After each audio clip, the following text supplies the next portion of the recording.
Sports fans, and welcome to another edition of Scott Sports 101. I'm Scott Trella. We'll talk Browns and NFL football, we'll talk Cavs and NBA basketball, and we'll talk Travel Major League Baseball, and we'll talk about the All-Star Game. But first, here is today's Scott Sports 101 trivia question. What Indians player became the first player to hurl a perfect game? I will have the answer later on the broadcast.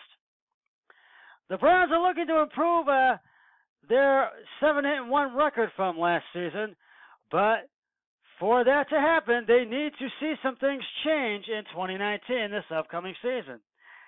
There were some great steps made by the Cleveland Browns in 2018 as they went from a winless club to a 2017 to a 7-8-1 franchise.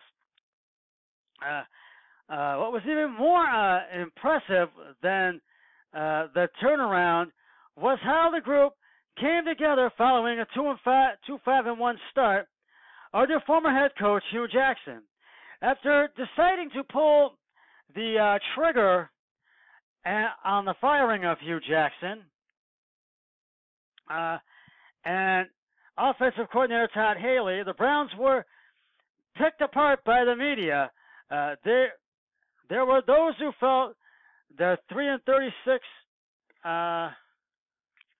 and one coach wasn't given enough time, and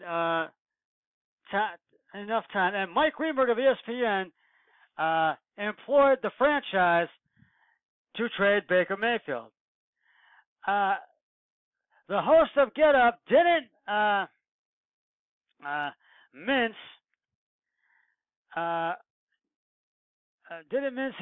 his words, as he said the Browns would ruin Mayfield and that his agent should demand a trade after the firing of the coach with the second worst losing percentage in the history of the game. Now, Baker Mayfield's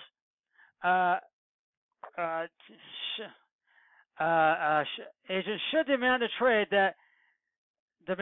This kid has some magic, and they were going to ruin him for the good of the sport.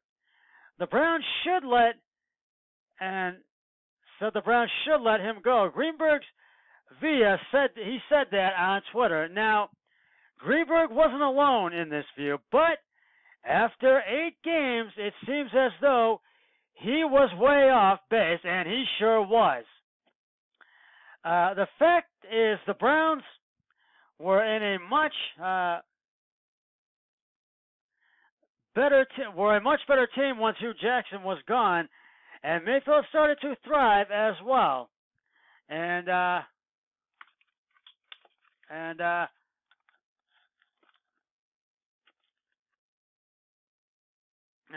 all that was great, but there was still plenty of work to do in order for this team to become better. And here we look at 5 areas where they need to improve in order to take their next step in 2019. I've pulled out a couple of them that I thought were the most critical ones. Special teams needs to be solidified. Now, they hope Mike Pfeiffer or Prefer will help in this area, as he has a great track roster of spots to players who thrive on special teams, like Eric Murray, who was added in a trade with the Kansas City Chiefs. Now, Zach Erickson was missing punts and kicks during the season, and Greg Joseph took over, and he thrived in that. And I really feel that's going to be Greg Joseph's going to be the starting kicker again this year, and they really need to really solidify the special teams and really make that special teams really work. And Pfeiffer will also be tasked with the cleaning of the penalties, because there were way too many penalties last year, and they need to lessen that if they want to really do better. And I agree with that. And the other one I put was the number 1 reason: sustain the blocks longer to maximize the offense. Now, Tyrod Taylor started the season and was knocked out with a concussion in week 3. That's when QB Baker Mayfield took over and had his best rookie season ever. He had 27 yards, 2,375 yards. 375 yards, excuse me, and 27 touchdown conversions. And but they really need to make the blocks longer, really make make them count. And they really need to the defensive really needs to improve on that, and I feel that they will. So we'll see what happens when training camp and the preseason start, and we'll see who makes the cut and who does not. Turning now to some NBA news, some rumors. Now, Kemba Walker played his college basketball in Connecticut, but he could be replacing Kyrie Irving. And it only makes sense that the Boston Celtics might try to replace All-Star point guard Kyrie Irving with the former Husky star. Irving is looking to go with the Brooklyn Nets, and as you know, he was out for most of the season with the Celtics season with an injury, and did not play again until the playoffs, and were eliminated in the NBA Eastern Conference Final. Excuse me. Now, Anthony, and I really think this might happen. We'll have to wait and see what happens. Anthony Davis really helped the Lakers out because he's going to be going to the Lakers, and he's going to be really, I think it's a $32 million contract, something like that, or it's a $41 million contract. No, excuse me, I might mistake. It's a $51 million contract. And getting back to the possibility of Kemba Walker, that could be a contract with a $121 million, beginning with the first year with $32 million. And Kevin Durant could be looking to go to the New York Knicks, but I don't think he's gonna.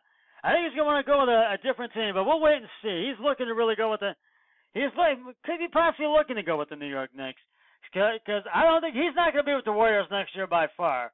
And I just really agree with that. And we'll see what happens with these rumors. We will get to the Tribe and the All-Star game in just a moment, but it is now time to reveal the answer to today's Scott Sports 101 trivia question. What Indians player became the first player to hurl a perfect game? And if you said Lenny Barker, you are correct. Lenny Barker retired 27 consecutive batters on May 15th, 1981, to become the first player to hurl a perfect game since Addie Jost in 1908. And and as you might recall, Lenny Barker was the pitcher in the 1981 All-Star game. And when he got up to bat, he hit a home run to win it for the American League team in the 1981 All-Star game. And I have another trivia question on my next podcast, so stay tuned for that. Now, getting to the Tribe, and the Tribe was off today, but they're back at it tomorrow as they begin a 3-game series with the Baltimore Orioles tomorrow night in Baltimore at Oriole Park. Mike Clevenger on the hill for the Tribe with a record of 1-1, and John Means on the hill for the Orioles with a record of 6-4. And first pitch at 7:05 p.m. on Sports Time, Ohio.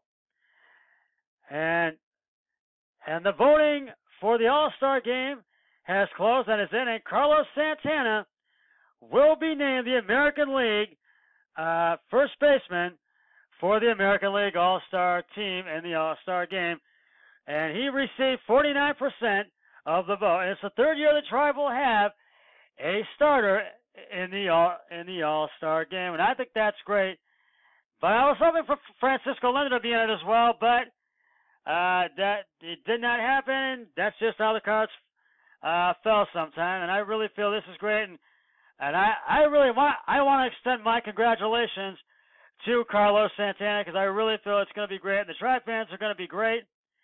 And I think it's in a couple of weeks, the All-Star game, that will happen on Tuesday, May 9th. That's when it will happen. Right here in Cleveland at Progressive Field. And now, for a little bit of some final thoughts, I feel training camp is going to have some surprises, and that's really going to be interesting. And we could have some surprise cuts. You never know. And I really feel this is going to really set the tone for who's going to make the cut, who's going to make the cut and be on the 53-man roster, and who is not. But we'll see what happens between training camp and the preseason. Well, that's just about going to wrap it up for this edition of Scott Sports 101. I'll be back with another podcast probably on Saturday or Sunday. But until then, always remember, be a team player each and every day in every way possible. So long, everybody. 3, 2, 1, I'm done.